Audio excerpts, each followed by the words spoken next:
Hoy es el 8 de abril. Our objectives for today. Students will be able to talk about or discuss some of the Francisco Goya's artwork and compare it to previous artists. Students will be able to talk about locations in the city in Spanish, and students will be able to discuss leisure activities. So how are we going to do that? Obviously, we're going to do a presentation with Francisco Goya. We're going to do some vocabulary presentation, and then we'll do our cheese maze, which we've been doing for a while, that relates right back to practicing the leisure time activities. So, remember, we always have to start with our objectives. So everyone's eyes on the backboard, please. We're doing a couple of things today, learning a couple of things, different things. Will everyone please fill in the blank? Today, students will be able to. Thank you. And Boone, will you read our 2 objectives for today? Yeah. Determine and clarify the meaning of words, wordly-wise warm up, and begin writing a rough draft. Great. Okay, so we'll start with a new wordly-wise lesson today. Our lesson 4, vocabulary words, determine and clarify meaning of words. And when we are done with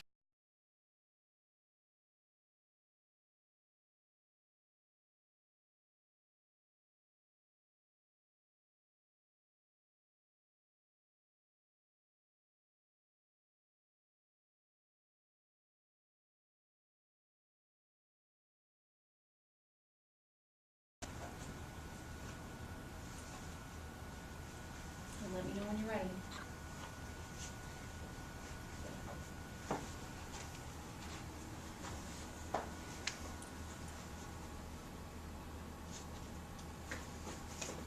Yes. Yeah. Okay, well, our students are doing their math, and they have the first 2 questions are write their questions. How are the perimeters of 2 similar figures related, and how are the areas of 2 similar figures related?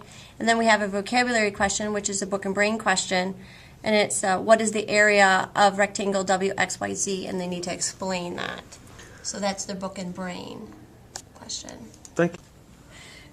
How good are kids at identifying the different types of questions? They're doing a great job at that. They're really good at being able to identify. The problem lies in the fact where they have to write their own question based on the Q.A.R. I think that's a little harder then. And I've seen that on my own questions, they tend to try to answer the question in a yes/no. Like, do you agree? But they don't go into the depth of the explain or how would you. What kind of question was that? Why do they eat? Or why do they sleep after they eat? A book and brain? A book and brain? Why is it a book and brain? Because it's not in the book. So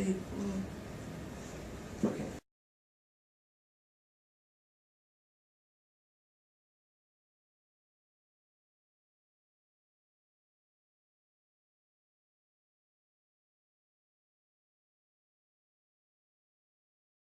Okay, the kids are doing a warm-up, and they have to do it on my own question, where they have to double the side lengths of a deck, and so they have to build a deck themselves. They have to draw the deck with the dimensions, and then they have to double the side lengths, and then determine what happens to the perimeter of the deck. So everybody is going to have, a different deck that they're going to design, and then have to double the side lengths and how that affects the perimeter. So it's on my own. Okay, so that's what we've been doing this past week, okay? So for today's warm-up, our problem is your neighbor wants to replace his regular deck with one that is double the side length. Use what you've learned in Activity 5.2 to explain to your neighbor what will happen to the perimeter of the deck. And you can see that I have divided the paper into a before picture and an after picture. So working with your partner, you're going to talk about what would that deck look like before, And what would that deck look like after you double the side length? Okay, so I think that you would just, how would you know how this paper out? And use these first and then you double it. Maybe it'd be like 10 and 7. You would put, okay. I don't know if you use these ones. Then you'd have to double it. It's more like broken. And then when you double it, it'd be the perimeter. And the area equals 2. And then afterwards,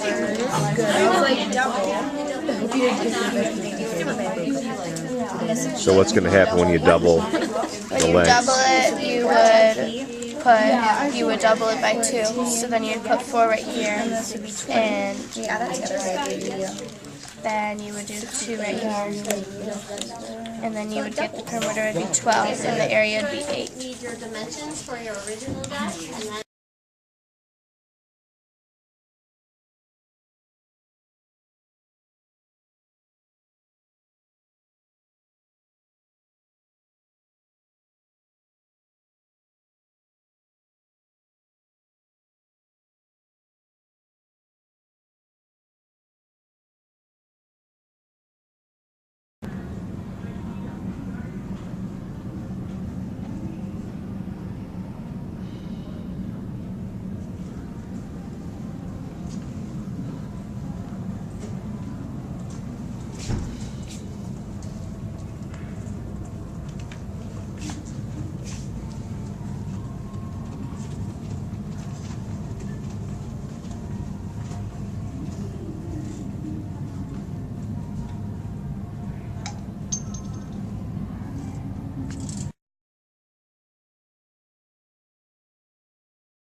We take a minute to pick something up we see in the hallway.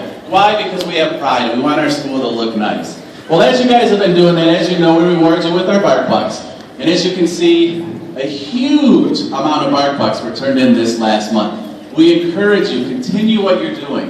If you want to earn more, do that extra thing. Find the minute to do something nice. We notice that and we appreciate that. There doesn't need to be papers on our hallway. We've got 600 kids that walk through them a day that can do this. Take a minute, do something nice. In your classroom as you're leaving, oh, there's a pencil on the floor. You take a minute and you pick it up. That's something we do here at Zemmer because we have a lot of pride in our school. But we want to reward some of those kids. We're going to draw out some winners now. And we're going to start with the 6th grade today. We've got some prizes for you guys. Everything from iTunes cards all the way up to Meyer gift certificates. So there's some pretty sweet prizes. So here we go, starting with the 6th grade. Our first winner today is going to be Marshall Vonsberg. I hope I pronounced it. Vonsberg. Marshall, come on down.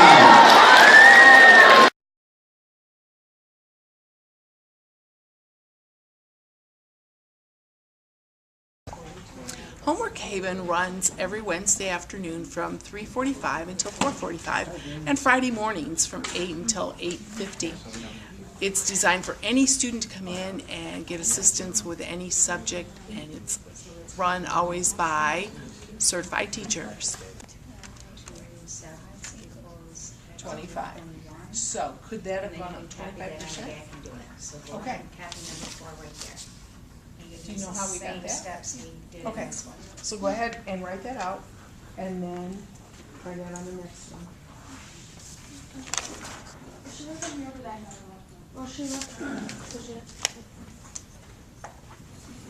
Good job.